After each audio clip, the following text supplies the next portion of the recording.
با رژیمی که به فاز پایانی خود رسیده چه باید کرد؟ مسیر اول مذاکره و امتیاز دادن به آن است، به این امید که از ساختن بمب اتمی دست بردارد. مسیر دوم یک قاطعیت واقعی است و همراهی با مقاومت مردم ایران برای تغییر این رژیم.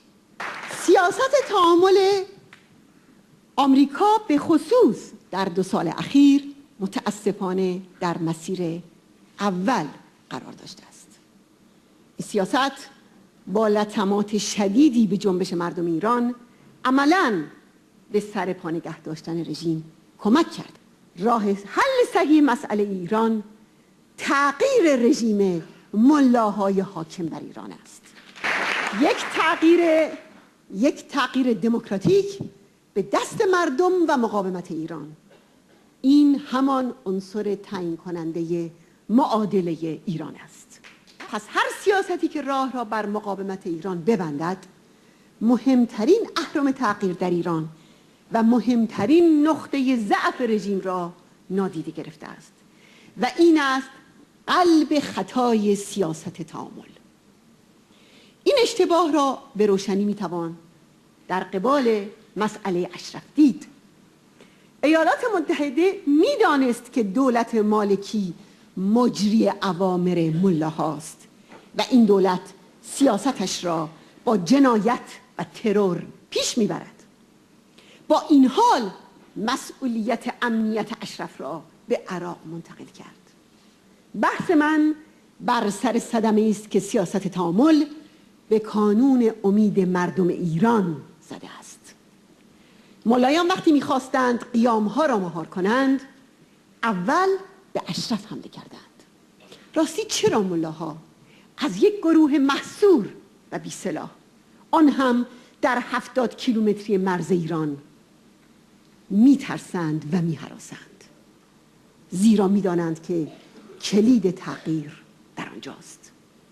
زیرا میدانند اشرف با 1000 زن پیشتازش الهام بخش برابری و آزادی برای زنان است.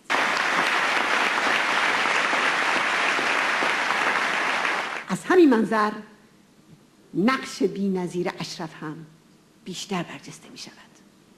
چنانکه میلیون‌ها عراقی در بیانیه خود توصیف کرده اند، مجاهدین با مشخصه ضد ارتجاع و ضد افراطیگری به مثابه آلترناتیو و وزنه تعادل در مقابل رژیم ایران در کنار مردم عراق ایستاده اند.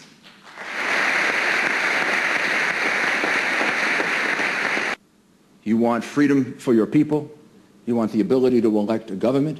These are the most important yearnings of the human soul that you support. And for your organization to be described as a terrorist organization is just simply a disgrace.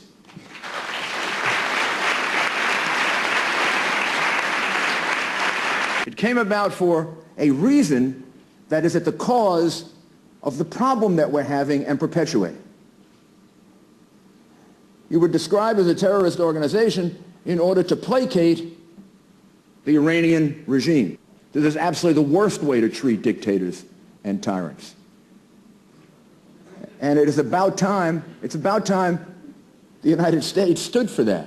You know, it's all part of the United States should not just be on your side, the United States should be enthusiastically on your side. You support what we support. So we should be supporting you rather than putting roadblocks in your way. The United States declared the People's Mujahideen of Iran to be a terrorist organization, and many of our allies followed suit. It is clear that the designation was intended to be strictly a concession. As many have reported, a goodwill measure based upon a strategic goal of entering into some form of illusory productive talks that might resolve our differences. A foreign policy aspiration, engagement, but not a counterterrorism objective was the rationale. And I say to you, goodwill gestures have no impact on those individuals or countries that have no goodwill. We know that your brothers and sisters and sons and daughters and those you support at the camp disarmed and consolidated themselves under the protection of United States troops. We know that the men and women and children in this group are given protected persons status under international law and under protection of U.S. troops until the Iraqi security forces pledged their protection in 2008. We know that a 16-month review by the United States government found no basis to charge any single member of the Iranian opposition group with any violation of American law. We know that the decision and the designation by the United States has been the justification used by the tyrannical regime for imprisonment, torture, mutilation, and murder. We know that after a thorough investigation led by distinguished jurists throughout Europe, including classified information, both the EU and the United Kingdom no longer view MEK as a terrorist organization. And we know that finally this designation is again under review by the United States Department of State after a federal court earlier this year said the government failed to provide sufficient support for the classification. I join with all of you in believing that the United States must lift the designation immediately. We must be loud and clear and consistent. The MEK is not a terrorist organization. It is a voice and a call for freedom. What is PMOI and what has it been in recent years? Well, to put it quite simply, PMOI is the only organization of Iranians, both inside Iran and outside Iran, that opposes the current regime and favors a government in Iran that is organized as a democratic, secular, non-nuclear republic. Again, this is not one of the few organizations of Iranians that fits that description. It is the only one. There are about 3,500 members of PMOI who live in Camp Ashraf, near the border of Iran, in Iraq, that they were protected persons under the Geneva Convention. The Court of Appeals for the District of Columbia Circuit in the United States issued an opinion, essentially sending the matter back to the State Department, to the Secretary of State, and asking her to evaluate whether PMOI really should be on that list. And for an immediate thing, we must take off the list of terrorist organizations a group that is devoted to restoring freedom to Iran. I think we ought to let organizations like PMOI decide what is best for them rather than trying to decide it for them.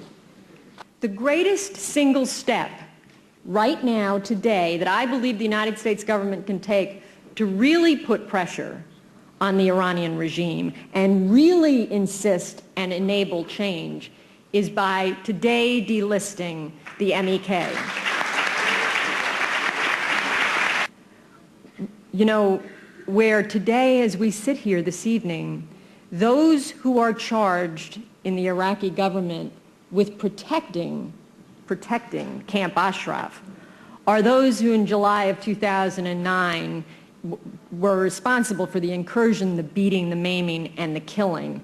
They're not protecting them, and let's be honest about that. Tom Ridge made a demand, made a plea to Prime Minister Maliki. I actually think we can make that stronger. So let me say this to Prime Minister Maliki. Not only is the world watching and will not stand by silently and watch you permit the Iranian regime in Tehran a victory denied them in 8 years of war with Iraq. The United States of America, since 2003, has spent its most precious resource in its people. It has shed blood and treasure on your soil.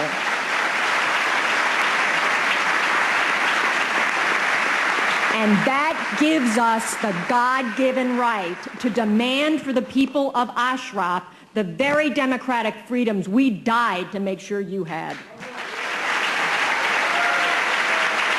Secretary Clinton, if you're listening, with all due respect, this is not an internal Iraqi problem. This is an American problem.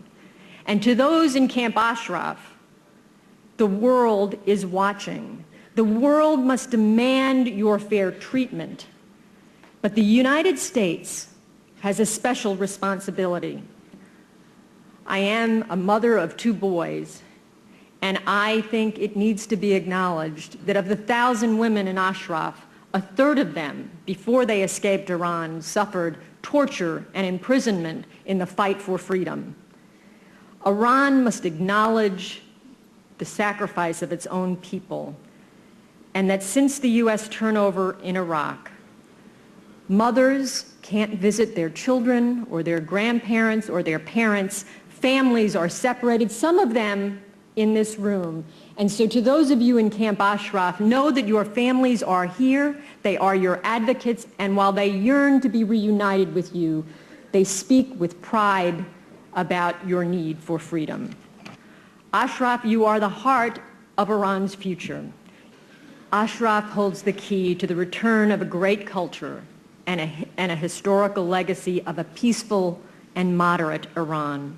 So, again, to you and to those in the camp, there are many voices and many strong advocates for you around the world. They hear your cry for freedom, and they are with you.